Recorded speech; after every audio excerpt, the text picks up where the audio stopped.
Two middle-aged guys try to work it all out. Two middle-aged guys try to work it all out. Two middle-aged guys try to work it all out.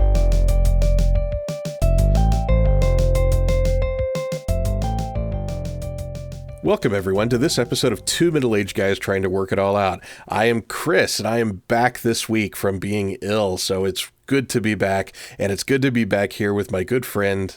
2025, Dave. Oh, 2025. I'm the new Dave. model. Wow. Same as last year. It's almost exactly the same. Is that, am I going to have to pay again, or is it just like it rolls over? Oh no, there's an upgrade fee. I mean, okay. Yeah, I mean it's substantial, but you know. Well, send me the bill. That gets me to continue showing up. Yeah. But yeah, I'm basically the same. I think I have an upgraded stereo. Fantastic. Well, your voice does sound a little clearer. Yeah, less hair.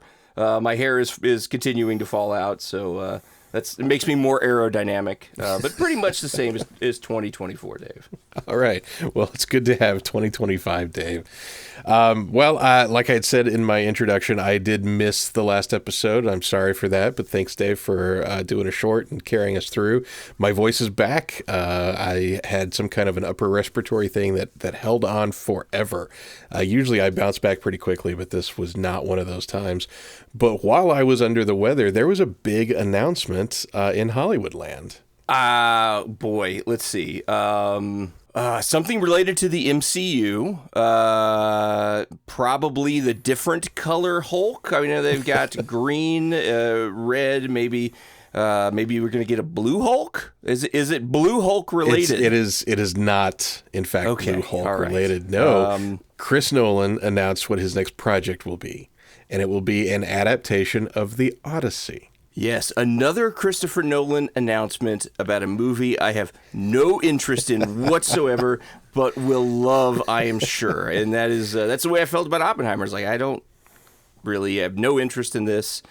And then I went into it and thought, wow, that's awesome. He makes you interested in things that you otherwise would have no interest in. Homer's The Odyssey. Now, is this going to have like the rest of the Simpsons in it, or is it just Homer? I'm not a big Simpsons guy, so yeah. No, actually, I think that this is going to be based on the George Clooney film, with the singing and dancing, that one. Oh, brother, where art thou? Yeah. That's based on The Odyssey. Did you not know that? I kind of knew that. I mean, we play Dumbo. I kind of did know that, but I have such little interest in all things Greek mythology that I did not care. But I did know that. I think I read that somewhere. Like, I don't care. So, I mean, there've been a ton of different adaptations of this. I kind of get the impression from the announcement that Nolan's is going to be a bit more of a straight adaptation. It's not going to be like the Coen brothers version or, anything that's too far removed from the source material. So I expect it to be kind of a period piece and big and epic and that thing.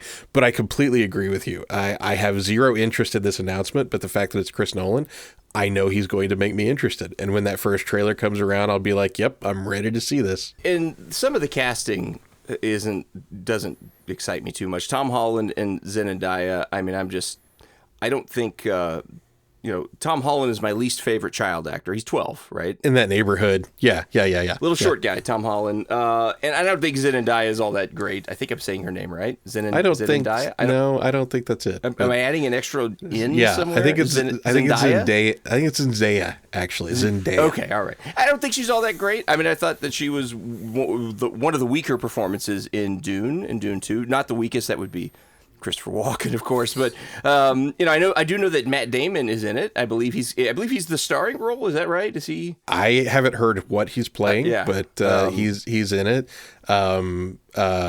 What's her name? My brain is blanking. Anne Hathaway has been announced that she's in it. Tom Holland as well, like you said. Yeah. Is Robert Pattinson in it? Did he also? I think that he. I did not hear that. I don't know. But it's one of those situations where, again, even though I'm not thrilled about The Odyssey as being his next project, and I'm not thrilled with some of the casting, I know it's going to be fine, right? I wasn't thrilled when Robert Pattinson was cast in Tenet, but he ended up being fantastic in the role. Sure. So Nolan can elevate his actors. Yes. And the material. And I've seen Holland in some things. Like, I don't particularly care for him as Spider-Man, but I don't blame him for that. I blame Marvel for that. But I've seen him in some things that I thought were just fine, and I enjoyed his performance. So I think it's going to be okay. He's a fine Spider-Man. I just don't think he's like a great actor all around. Right? If they had announced like Paul Rudd was going to be in this, I'd be like, oh, Paul Rudd. He's a fine Ant-Man, but I'm not sure I would put him in a Chris Nolan movie, right? So I kind of feel that way about Tom Holland. So, but we'll see. Like, you know what? It's Nolan. I'm pretty much in there, going to go see it regardless because he's earned my trust. It is kind of weird, though. We did just get an Odyssey movie, right? The Ralph Fiennes movie. A little bit which different. I haven't heard much about. Yeah. I get, but I don't know. It seems like, is Nolan copying? I don't know. No. It's that parallel development thing. It's like when we had Armageddon and Deep Impact in the same year. Right, the twin movies is what Yes. is what that's called. Yeah, the Magician and the Prestige. Yeah, The Illusionist. The Illusionist, not the Magician. Yeah. Yeah, and there's always a clear winner between those. By Oh, the way, yes. I think. Yeah. And then there was the two Christopher Columbus movies that came out the same year. Yeah, 1492, and then maybe was it Columbus? I think was the other one. I don't remember what the other one was named. Yeah. But 1492 was Ridley Scott, so I mean it was the better one. And then if you remember in the mid 80s there was that string of underwater movies, right? You had The Abyss, Yes, Deep Star yes. 6, Leviathan. I think there was a couple of others, right? I mean, it was all that hit around the same time, and they were all trying to beat each other. That'd be a good topic for a podcast. Twin movies. Well, I think we just did it. So yeah, it's an interesting. You know what? I'll be there. It doesn't excite me as much as if Chris Nolan is making a time travel movie, or Chris Nolan's making a space movie. But I'll definitely check it out. Yeah, I will too. The Odyssey. And I'm not super familiar with the source material. I've seen like movies about it, but would you say that it's a big adventure? I would say that it's definitely got a lot of adventure elements to it. Well, I thought today we could talk a little bit about adventure films. Okay. And there are some. There's not a lot. And especially here recently, if you think about the last 15, 20 years, most of them have The Rock in it. So if you take the ones that don't have The Rock in it, right, you take out Jungle Cruise and Journey 2 and, the Jumanji movies, you take out all the Rock adventure movies, there's hardly any. You have to go back to, like, I don't know, The Mummy and the Mummy movies to really find some decent adventure films. Maybe, I know there was Uncharted with our favorite actor, Tom Holland. Yeah. Right? But there's not been a whole lot. I mean, in the 80s, there were certainly quite a few. A lot of them were B movies. And then you go way, way back, you look at a lot of the earlier, like, serials and things. Those had an adventure sort of, a lot of science fiction, a lot of horror, a lot of adventure. But, I thought today, maybe we could talk about, and by the way, before I get to that, maybe we just had a without really realizing it, a brilliant idea. Put Dwayne Johnson, The Rock, in the new Chris Nolan Odyssey movie. It would be Dwayne's greatest performance ever. It may be one of those things where, like, Nolan approached him and he couldn't do it, like, scheduling, because he's already making a million movies. He's making a million movies. He's got an energy drink. He has I was at Target a few nights ago, and he has a skincare line, a men's skincare line. I looked at it. I was like, is that Dwayne Johnson on that? I had to look twice. Like, yeah, he's selling facial cream and men's cleansers and shaving cream. I'm like, oh my goodness. So he probably just didn't have time. He had to say, I'm sorry, Nolan. Yeah. Let me catch you on the next film. But I thought today we could talk about the adventure movies and ask this question. It's been on my mind. Is Indiana Jones the greatest hero in adventure? And are his movies the greatest series of movies in adventure? What do you say we try to figure that out today, Chris? I think we can figure that out. I'm not concerned at all.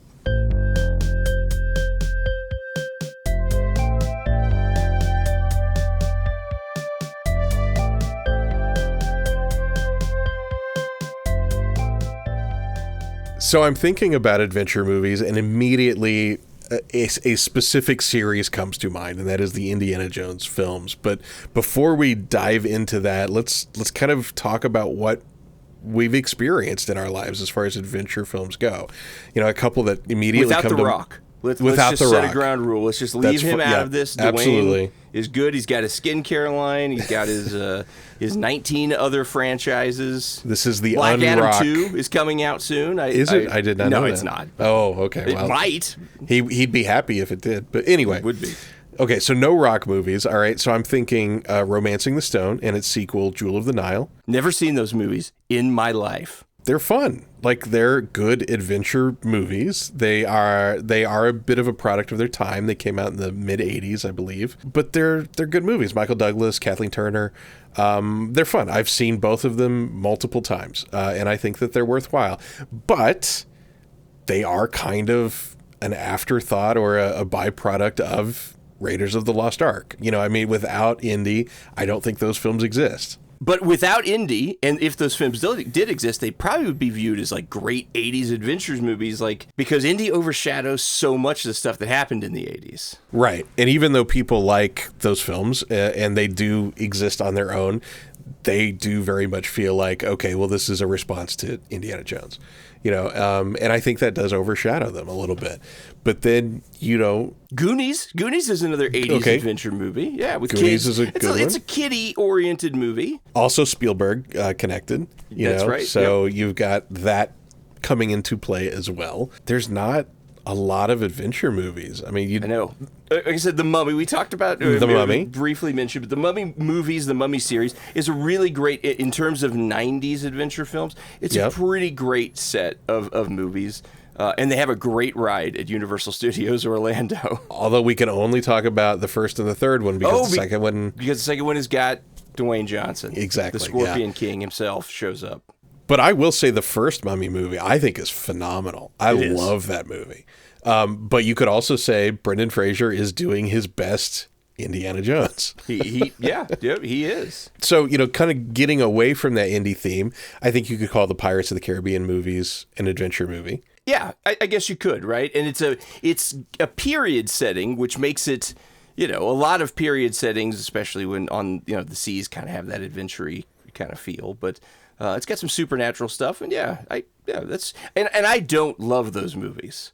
I think that the first one is fine, and I think that they get worse as the series goes to the point where the last couple I didn't even watch. Yeah, 100% agree. I do love the first one. I think the first one is an outstanding picture, but they go downhill fast.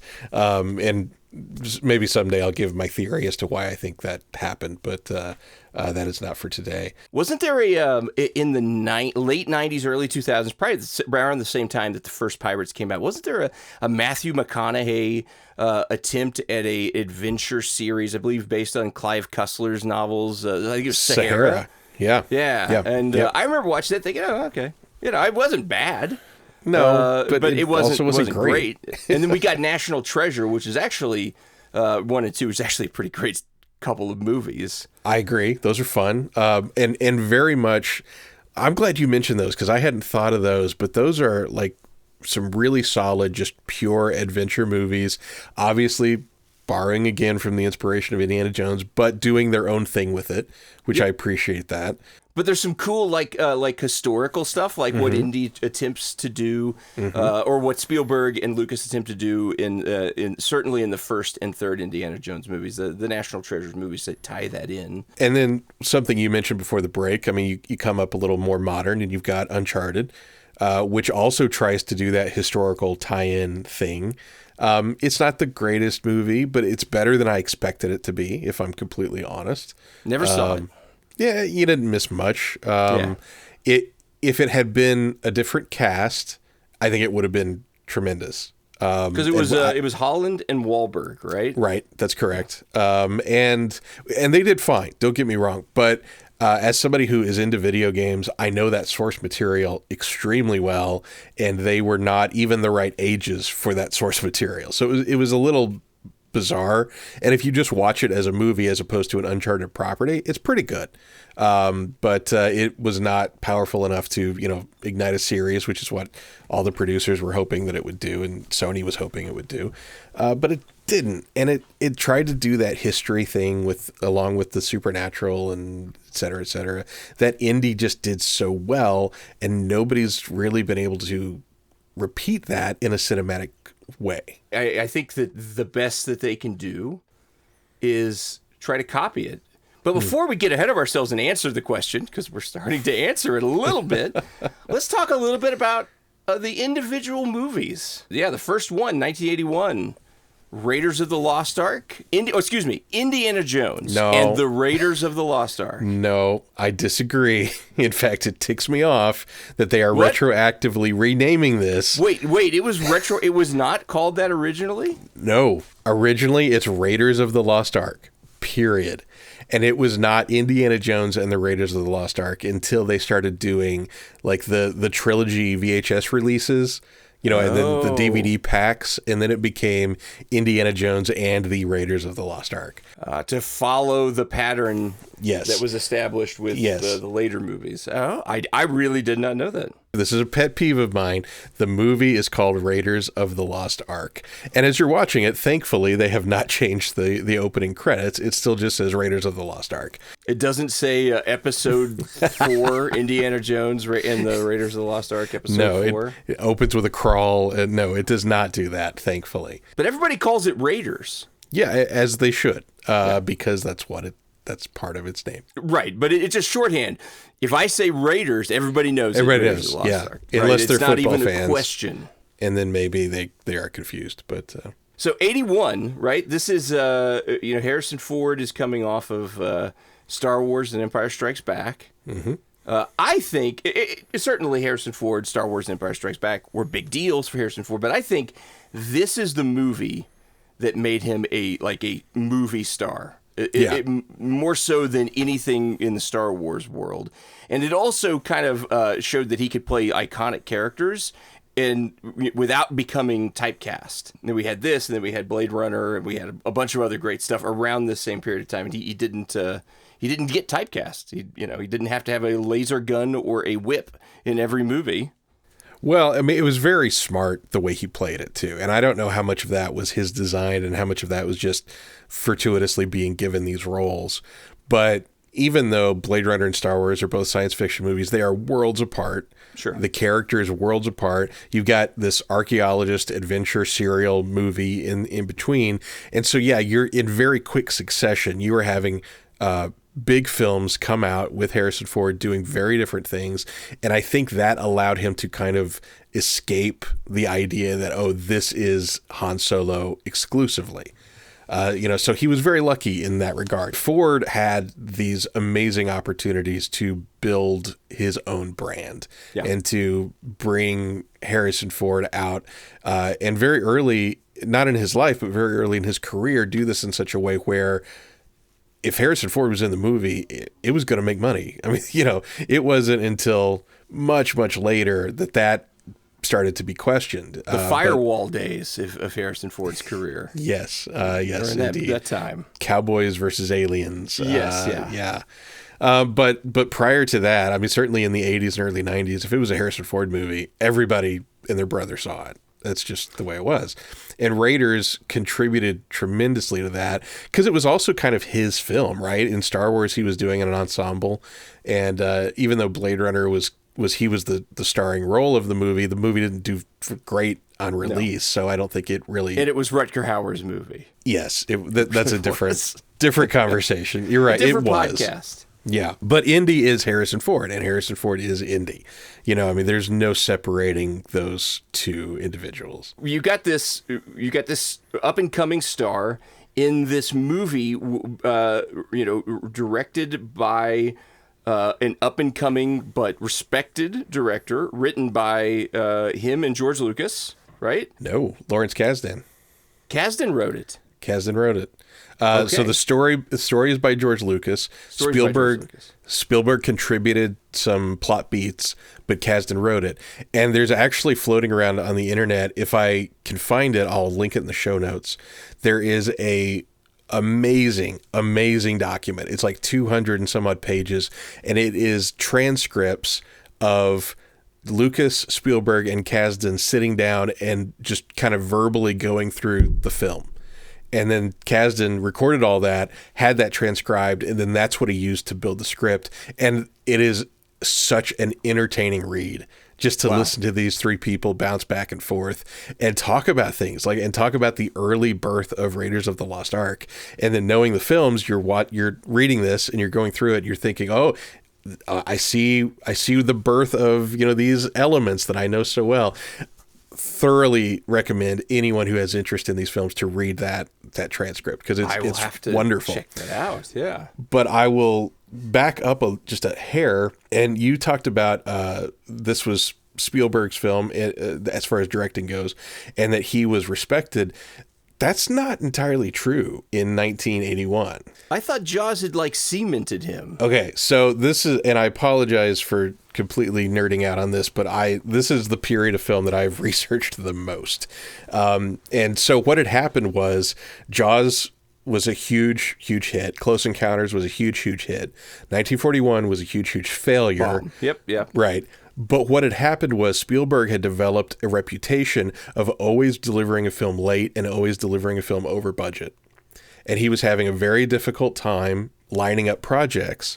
And in fact, when Lucas brought the film to Paramount, Lucas said, I want Steven Spielberg to direct. And Paramount said, there's no way that we're not taking on that kind of liability. And Lucas said he will come in under budget and he will come in on time, or it's my neck. I will pay any overage that he goes. And Lucas really stuck his neck out for Spielberg. And then Spielberg kind of had this understanding of, oh, I can't be this bratty auteur. I need to be responsible in my filmmaking as well. And so he did. He brought Raiders in early, and he brought it in under budget. And then it became this huge success. And then that lesson that Spielberg learned of being a little bit more restrained, a little bit more responsible, that's what led him into the Spielberg that we know today. All right. I did not know that. It's really fascinating. The history of Raiders is tremendously interesting. But Spielberg was in a little bit of a different place from how we would kind of expect a Spielberg movie to go. It was a little difficult getting Raiders off the ground. And they got it off the ground for an incredibly low amount of money.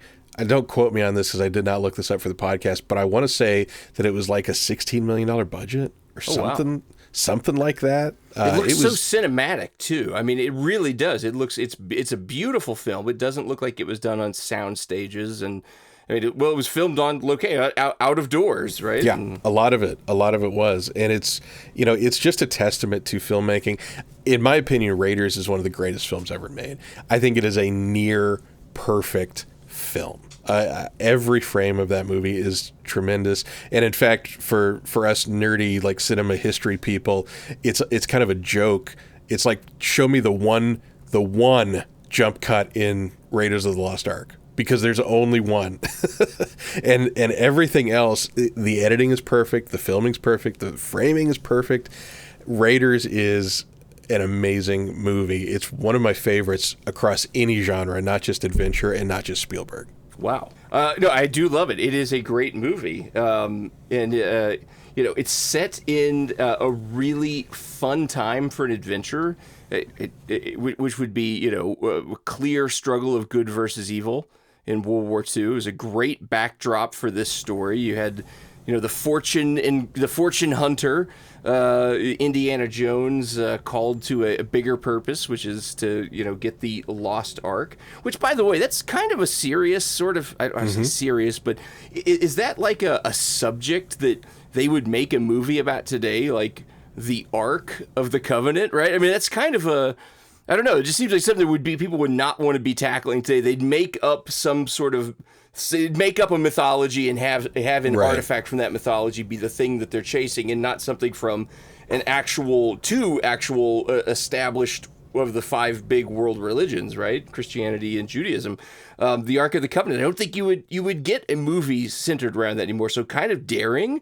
You had great bad guys. The Nazis are always great bad guys, and Indy in my opinion, is at his best when he's up against Nazis. Agreed. And that guy is the slimy SS guy who is the head Nazi, whose name I cannot remember all of a sudden. Toph. Okay, I did not remember that. He's a great bad guy, and he's got a great crew of folks. Jonathan Rhys Davies playing his buddy. I actually Sala. had that name. Sala. Thank you. He's got Marcus, the professor, or the head of the school earlier in the film. Of course, Karen Allen as Marion. Just a great crew of folks. It's also fun to see Indy as a professor. Those are fun parts of the movie. It's kind of short, but I see him interacting with students and how uncomfortable he is when he's in the classroom, and he just can't wait to get back out to the field. Yeah, it is such a great, fun movie, but it's a fun movie with a bit of an edge, right? It's not like a kid's movie. It's not ultra serious or for adults only, but it certainly doesn't dumb itself down to speak to a young audience or too young of an audience. It kind of keeps it's got a little bit of an air of sophistication to it, but without taking itself seriously at all. It's just such a fun, neat movie. With great, exotic locations all throughout, and I don't know where everything was filmed, but all the stuff in Morocco is so neat. But speaking of exotic locations, I don't know if you've been looking at our stats on our podcast hosting platform or GoDaddy to see where people are coming from.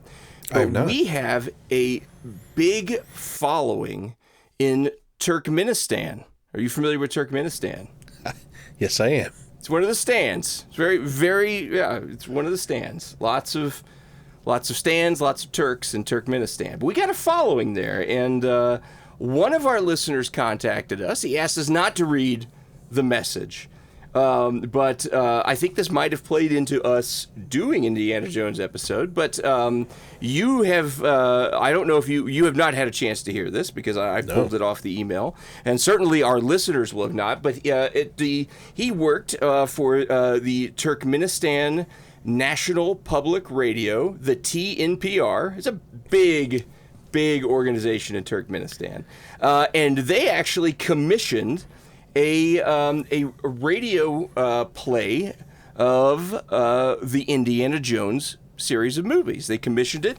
They hired the actors. Big money was going to be laid out for this. They hired Harrison Ford. They hired Karen Allen. They got all the major actors lined up for this.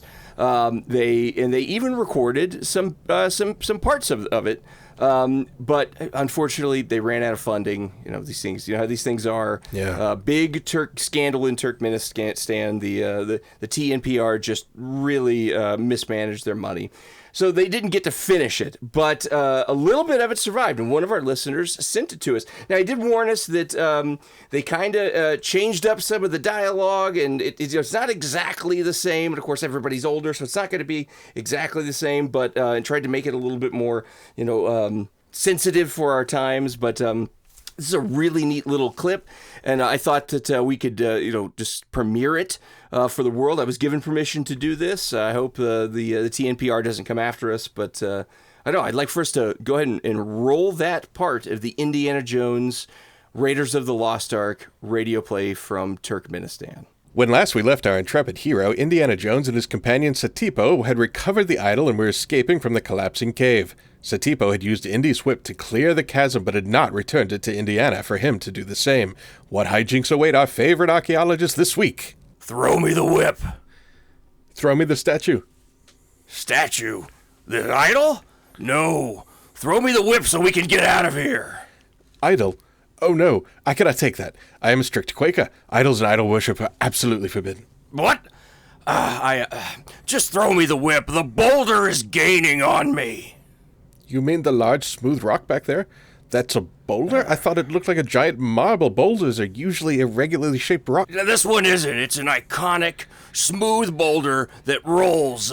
Everyone knows what it is, and it's coming right for me. Anything else I can trade you for the whip? I mean, the hat is kind of nice.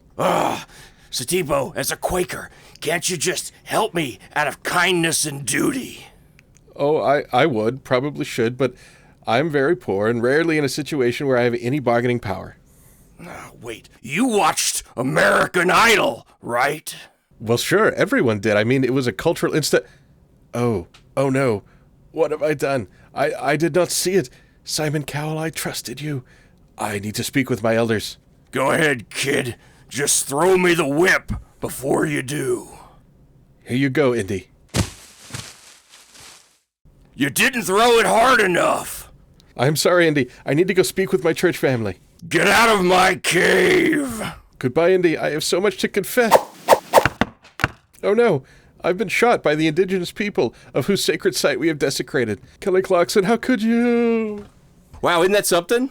You definitely see where it came from, right? I mean, like the DNA of Raiders is there still. Right, yeah. But I don't know. I finally agree with some of the changes that they made.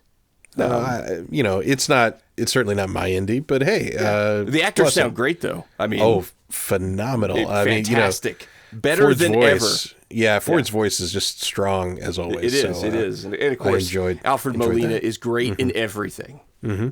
Absolutely. Especially those two movies I've seen him in.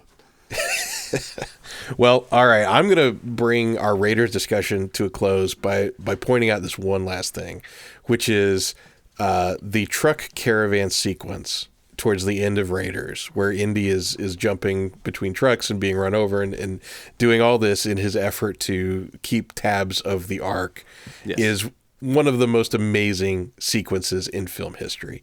That is just amazing, action-packed filmmaking. I cannot think of a more satisfying action sequence, even counting things like Die Hard or The Matrix or anything that's well renowned as being huge on action sequences.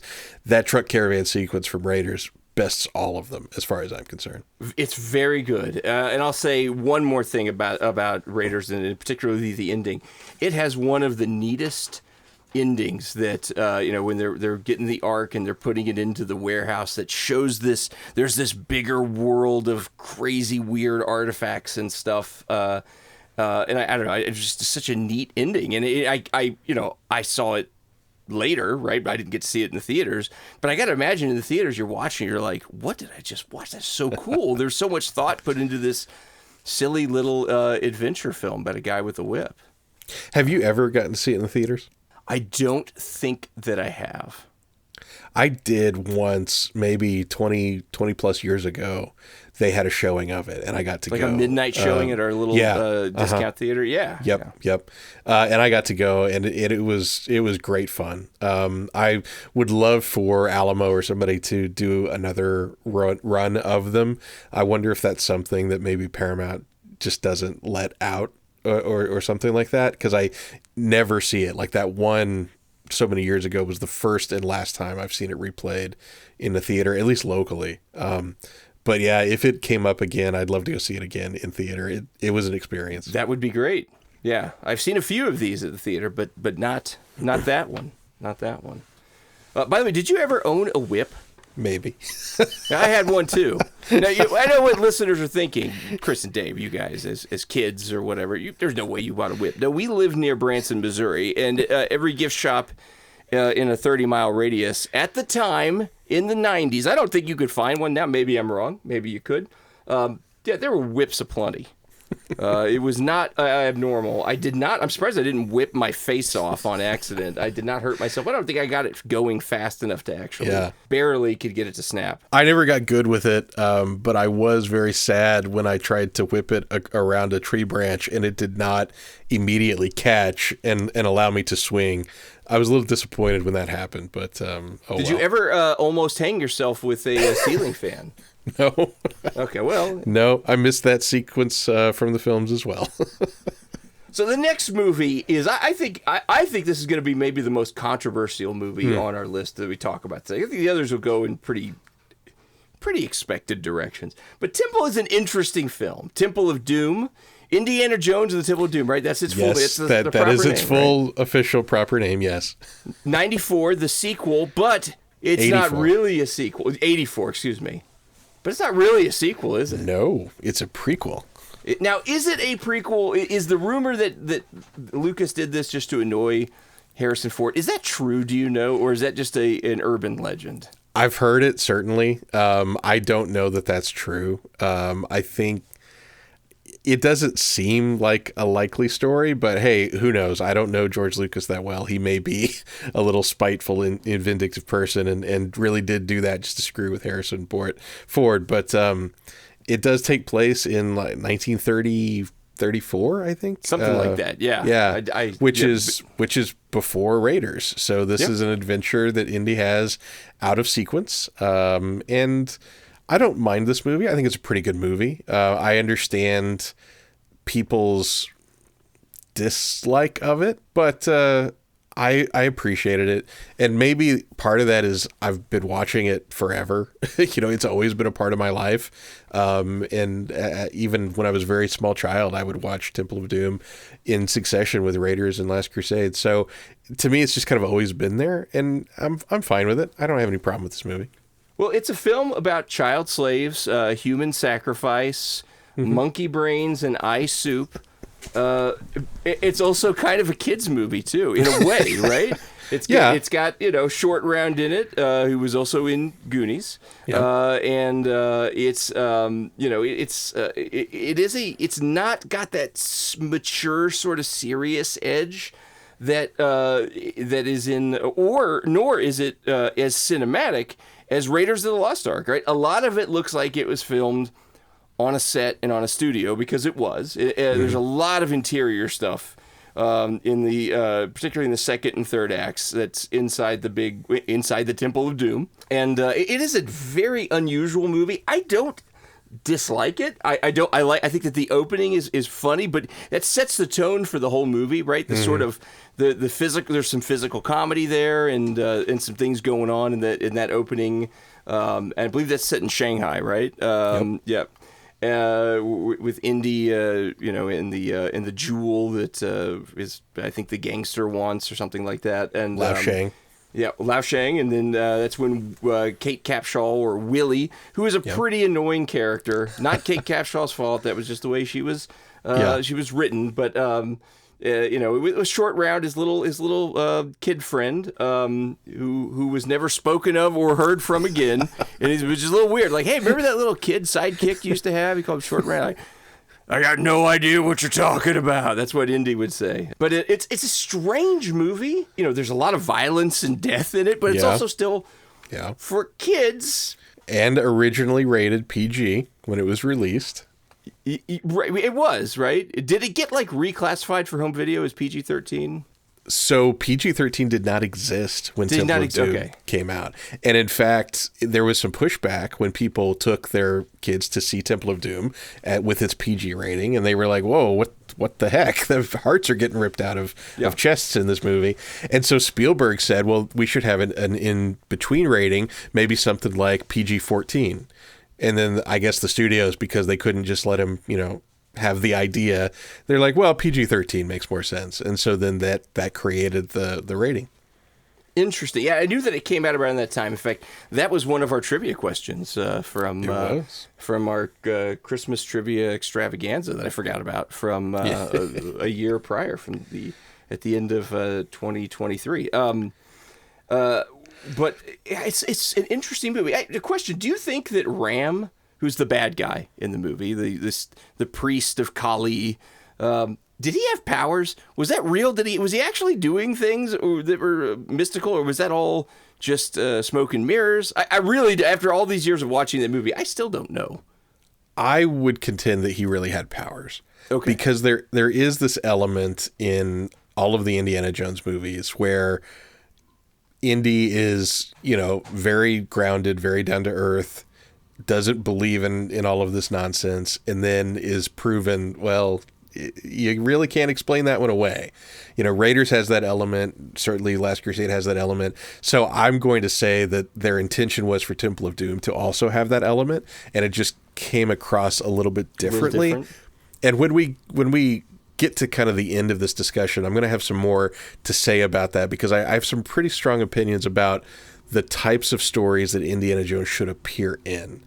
And Temple of Doom is pushing against that a little bit, because it is taking more of a mysticism slant to its storytelling rather than a historical supernatural slant. Well, why don't you go ahead and go right into it? Go ahead and get right into okay. Well, I mean, it you have to take into account the other films, right? So, like Raiders and Last Crusade, which in my opinion are the two most successful indie films, they both have a biblical connection, right? Yes. And to me, that is the perfect way to handle an Indiana Jones story, because you have supernatural that is explainable in a way that a huge portion of the planet can comprehend, but you still are able to tell it in a realistic setting. So you've got the power of the Ark of the Covenant. You've got the power of the Holy Grail. That's the word I'm trying to come up with. Yeah. You've got the power of the Holy Grail. I almost called it the Last Cup, which that was like, it's like the Last Supper. I don't know where I was coming. Last Cup? It wasn't going well for us. And then to really jump ahead, we just had the release of Indiana Jones and the Great Circle, which is a video game property, because thankfully I don't think they're making any more Indiana Jones films. So now they've put him in video game. But without going into spoilers for that story, it returns to that kind of religious connection. And I think that that's a very successful way to handle the character of Indiana Jones. Because if you look at Crystal Skull, you introduce science fiction elements to it. If you look at Dial of Destiny, I don't know what element that was. Just the fact that we now have time travel and all these things, like, it just didn't sit right. Like, I think in order to have an Indiana Jones story, it's got to have some sort of grounded fantasy, and I think that religion provides an excellent doorway to do that. And I think when they stray from that, they fail, and they don't really understand what Indy's all about. No, that's a really interesting and good take, I think.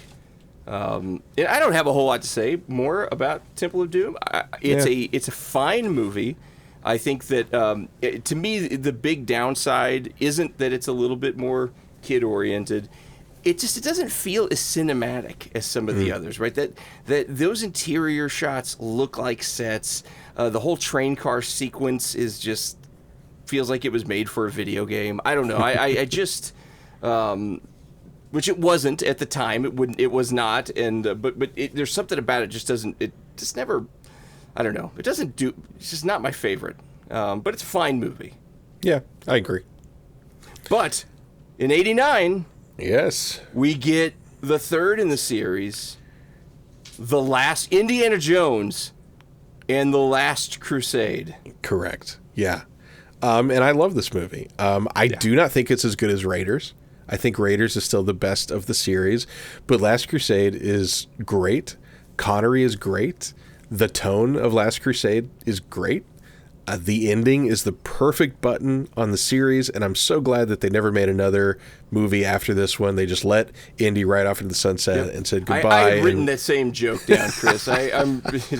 You stole my thunder. It's a perfect way to end the series, and the podcast is over. So it is. I had written that down. I think everybody thinking it is such a good movie, and it's my favorite. Oh, is it? And it's my favorite because I think it has all of the great stuff of Raiders of the Lost Ark, plus Sean Connery, right? So it's like, because you got your back Indy fighting Nazis, you've got that religious connection, you've got Sala is back, you've got I just everything about it is great. And it's got, I think it has the most cinematic feel of all the movies. Temple of Doom it obviously does not. Raiders has a very cinematic feel. I think this has got the wide open vistas, the shots. It's just a beautiful film. I love the whole sequence. The motorcycle sequence is classic. Yes. The sequence on the Zeppelin is great. Yeah. It is just such a great movie. And then you've got that great dad-son relationship, which is realistically portrayed in an even inside of an adventure movie with fantasy elements, it's realistically portrayed. It's heartwarming. It's relatable at times. It is just such a great, fun, and funny movie. It's another daring topic, right? Yeah, absolutely. The Cup of Christ, it's handled, I think, respectfully and interestingly. And you've got, it also goes kind of far out there with the knight at the end that's been alive for a long time. But it's just such a fun, well-made, heartwarming, exciting movie. It is, to me, just the perfect balance of all the things that an adventure movie should be. It's the perfect balance of Spielberg and Lucas bringing their sensibilities in, and man, I do love it. I love it a lot. You made a comment in Last Crusade that made me think of something that I want to just go back and mention on Temple of Doom, which is you made the comment that Last Crusade handles the subject respectfully. And I think you could make the argument that Temple of Doom does not handle Indian culture respectfully. Right, indigenous cultures, and their, no, it is kind of weird. Like, so all Indian food, that's monkey brains and tarantulas and eyeball soup, right? It's... But I almost wonder, and the reason I went back to bring that up is I almost wonder if maybe that's part of the secret sauce as well, is that the films that are the most respectful to their subjects are the most successful films. Interesting. So, yeah, just a thought that I had that based on your description of Last Crusade. It's not very respectful to Nazis. Okay, well. But that's not the subject. Those are the bad guys. I do love this movie. I can't find fault with Raiders. I just think that Last Crusade is a little bit better because it's got Sean Connery and it's got the great character is it what's his first something Henry Jones Sr.? Is that what it is? Henry Jones Sr. is Sean Connery, and then Henry Jones Jr. is Indy's real name. And they named the dog Indiana. Yeah. Yeah, it's just great. It fires on every cylinder. The script is brilliant. The performances are brilliant. The tank sequence, which you didn't mention, is amazing. I love it. Yes. Yeah, it was so good. And the end is really compelling. Like when he has to go through the trials in the cave and he meets the knight, and he chose poorly. It's just, it's a great film. Wasn't that a Pepsi commercial too? Wasn't that night in like Pepsi commercials, I think? Yeah. Yes, he was. Weird product tie-in. You're right. But I'm impressed that you remember that. Well, we all know Jesus loved Pepsi. He didn't like Coke. No, it's in the Gospels. Very strange. Anyway, yeah, it was, and it. I don't know. It was a great movie. It like we were both going to make that joke, but in all seriousness, it did button up the story. It did beautifully, and did not need to be revisited. No, it did not at all. But revisit it, they did. Any last things to say about Last Crusade? First? No, I love it. It's great. Yeah. I see why. It and Raiders are put at the very top. Mm-hmm. It just happens to have won just a little bit for me, but that's fair. But, no heartache that you find Raiders to be better. Well, let's talk about Crystal Skull, Indiana Jones, and the Kingdom of the Crystal Skull, because we have to. Now, before I am accused of being too hard on this movie, let me go on record to say I understand the logic of it. I understand George Lucas sitting there with his legal pad and saying, well, Indy's older. We're moving the story into the 50s. The 40s were, the time of the adventure serial. What are the 50s? The 50s are the time of the hokey science fiction movie. So let's make the next Indiana Jones a hokey science fiction movie. I follow that train of logic. That doesn't mean it's the right decision. And that doesn't mean that that's what they should have done. But I understand where they were going. And I will just say that Crystal Skull is not a great movie. I can almost accept it until Shia LaBeouf starts swinging through the trees like Tarzan. Oh, that is the worst part of the film. I just lose it at that moment. So I can't. I think that if you take that out of it, it's actually not quite terrible. It's actually pretty, in some ways, good. I think there's some good stuff. I love the opening scene with Indy in the warehouse, the aforementioned warehouse where the where the Raiders are, where the Ark is, the Ark of the Covenant is placed at the end of Raiders of the Lost Ark. I like that scene up until the point where he gets into the fridge and then is nuked. I wonder if Oppenheimer was there when they blew up Indy in his fake town. That did. It's a movie of where bad decisions kind of ruin it, right? And also it does look like, even when they're out of doors, it looks like they're indoors because they're on sets. Yeah. And John Hurt's character of Oxley is just mistreated in this film. Poor John Hurt got a bad card to play with that character and how he's handled. Shia is not my favorite actor. His character of Mutt is not my favorite character, but it's not altogether terrible. And that scene with them on the motorcycle together going through the town, through the library, is actually a pretty good action scene. I agree. And that character, like, I'm not objecting to that character. I'm just objecting to some of the things they chose to do with that character, including the monkey vine, all that. That was rough. That is awful. I do think that Cate Blanchett is not fantastic as the bad lady Russian who may or may not have psychic powers. Yeah, she was just wasted in the movie. I mean, was wasted. She's a fantastic actress, and to do so little with her, I think, is a crime. John Hurt that you mentioned, a fantastic actor, and just to do nothing with this cast. I don't know. I don't get it. I know that Spielberg has said he's not a fan of the movie, and that his outlook was he was hired by George Lucas to direct a movie, and that's what he did. He directed a movie. I'm not sure that gets him off the hook. I wish is Steven Spielberg, after all. He could have said, George. I wish there had been a little bit more of, is this really the right way to handle Indiana Jones? David Cope, is that how you say his name? Cope? C-O-E-P? David Cope, is it? No, it's K-O-P-P-E, I think. Yeah, all right, so I got it all wrong. Don't ask me how you pronounce it. Am I the person you want helping you with pronunciation? You're right. I apologize. Anyway, he wrote the screenplay. He's written tremendous stuff in the past. So, it's not a talent issue.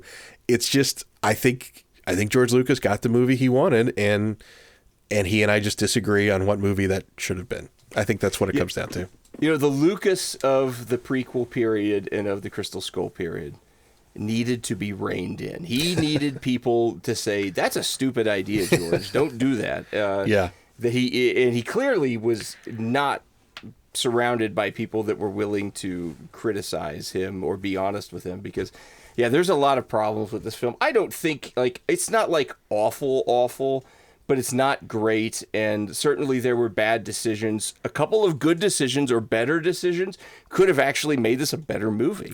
I agree. And a much better movie. You could even keep the core alien story there without having to have the alien spaceship, be so on the nose with it and have it fly off at the end, right?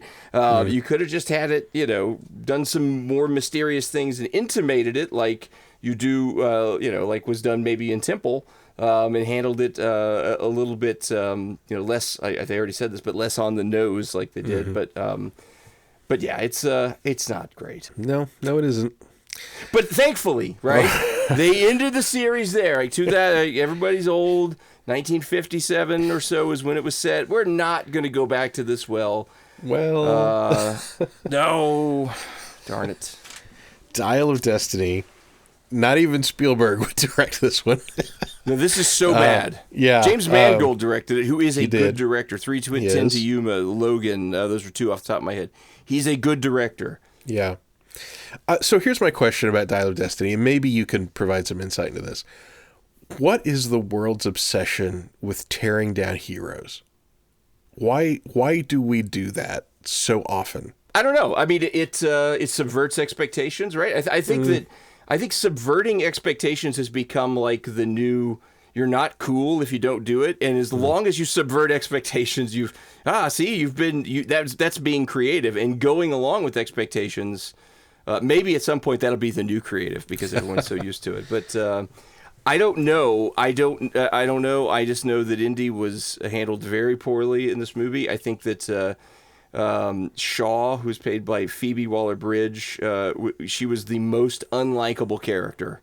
And I think you're supposed to root for her. Or I don't know what, but she's awful. Every opportunity she betrays Indy, right? Up until the very end. Yeah. It really feels like they were setting her up to take over the series. And I know that Paramount has said, or Disney at this point, sorry, Disney has said, oh, no, of course not. We weren't planning on do that. But if you watch the structure of this movie, really feel, and I have no doubt in my mind that if people would have been like, oh, we love this movie. What a great character. Here we go with 5 films in production with Shaw's character. But it's not handled well. It's not good. Even the action set pieces in this movie are not interesting. Antonio Banderas, why would you, again, we're wasting such talented people in these small, really Mads bizarre Mikkelsen roles. As a Nazi scientist who works for NASA. Totally wasted. Mads is a great actor, a great villain, chilling. He's a villain that he can play a villain that you root for, which, it bothers you, right? But you're like, oh, I like this guy so much. He's so charismatic. Totally wasted. His motivations and why he's doing these things, why he's trying to go back in time to kill Hitler, to help Hitler. I don't know what he's trying to do. The movie makes no sense. The characters behave in bizarre ways. It is a disaster. My one note is this movie sucks. That is my one note about this movie. I have nothing to say about this film. It took me, I think, 3 or 4 sittings to get through it, and Mary just gave up. My wife gave up halfway through it. My lovely wife just could not finish this movie. She's like, this is awful. I'm going to go do other things. And I had to go back and finally finish it on my own. I was like, this is awful. The one redeeming quality this movie has is I use it for color calibration. The last scene on the beach with it's Archimedes, right? Is it? I think. I don't remember. Yeah, maybe it's not. I don't know. Anyway, where they're trying to get the time dial. It's a great scene. There's a lot of colors. There's a blue sky. There's water. There's brown ground. I don't know, but it's a really well done in terms of the color palette on the scene. So I use it to calibrate my TV's pictures. And dial it in. It's useful as a calibration tool. Well, I'm sure that it was worth the $200 million or whatever it cost to get that feature for you. I don't like this movie. I don't think it's a good send off for Indy. I'm surprised that Ford did it. Because he is so protective of this character, and he has spoken so many times about his love for the character and how his motivation for doing another one after Skull was, let's do something better than Crystal Skull. And he reads this script and he's like, yeah, let's do this one. It is worse than Crystal Skull. It is. I agree. Because I can find things to enjoy about Crystal Skull. I truly cannot find anything to enjoy about this movie. Yeah, I'm with you. I thought it was awful. So, and they had the perfect opportunity to bring back Short Round, as like a pilot. They could have done that, right? Like bring this, Indy's his little kid sidekick, right? But no, they had a kid who watched somebody fly a plane once or something. I can't even remember. It's so stupid. And why are we even talking about this movie? It's awful. Yeah, I don't know. We'll move on. And even though it wasn't a movie, I did mention earlier Indiana Jones and the Great Circle, the new video game that just came out. And I like to keep things a little topical, so I'm going to talk about this for a moment, if you don't mind, because it's Sure. new and it's in the world and it's there now. I'm going to say it's a pretty good story. It's better than Dial of Destiny. It's better than Crystal Skull. Where it lost me is it made some very video gamey decisions that, in my opinion, brought it down. And I'll give you an example, and this is not much of a spoiler, but what is Indy the most afraid of? Snakes. Snakes. So now, if you're going to have an Indiana Jones video game, what are you going to make him fight? A giant snake? Yes! Oh, wait, I was joking. No. I was actually kidding. Well, this worked out perfectly for my complaint, because yes, there is a point in the game where you have to fight a giant snake. On the nose. I believe that's what's called being on the nose. This is what we're going to do. So if you could avoid that, or just get around that, because you can avoid it, but if you could get past that, the story is pretty good, and I'm not going to tell you how it connects to a religious base, but it does, and that was hugely a welcome surprise as I was playing through this game. Is they do the reveal, and it's actually like, okay, that's pretty cool, and it's much more in line with Raiders and with Last Crusade than any of the other previous materials. So it's been a very well received game. I have no doubt that they're going to do another one, and you know, if they're not going to just say, we're done, I guess this is a pretty okay way to continue doing indie properties. Sure. I don't ever want to see them recast it. You know, there was a rumor for a while that Chris Pratt was going to play Indiana Jones. Yeah, that would have been... I don't ever want to see that. So, you know, if we just have to deal with video game Indiana Jones for the next 40 years or whatever, okay, I guess I can live with that. So I wonder what they would have done if Indy's greatest fear was poverty. Like maybe had him fight like a credit card debt or a credit score of 550. That would have been a stunningly fun level. I'll tell you that, Yes. Boy. Crushing credit card debt. You got to pay bills on time. Make sure that it gets drafted from your bank account. Woof, that sounds like fun. Well, I mean, I think we kind of answered a question. Right, I think what are we trying to solve today? What are we trying to figure out? Is Indiana Jones the greatest adventure leading character? Are his movies the greatest adventure movies of all time? I think it's very obviously yes. A resounding yes. Yes. Yeah, we Nothing's figured even this one out. close. No, and in fact, people who tuned out of the podcast an hour ago came to the same conclusion. Right. Maybe though, I'm just saying, if they do decide to recast, Chris Pratt obviously wouldn't be good.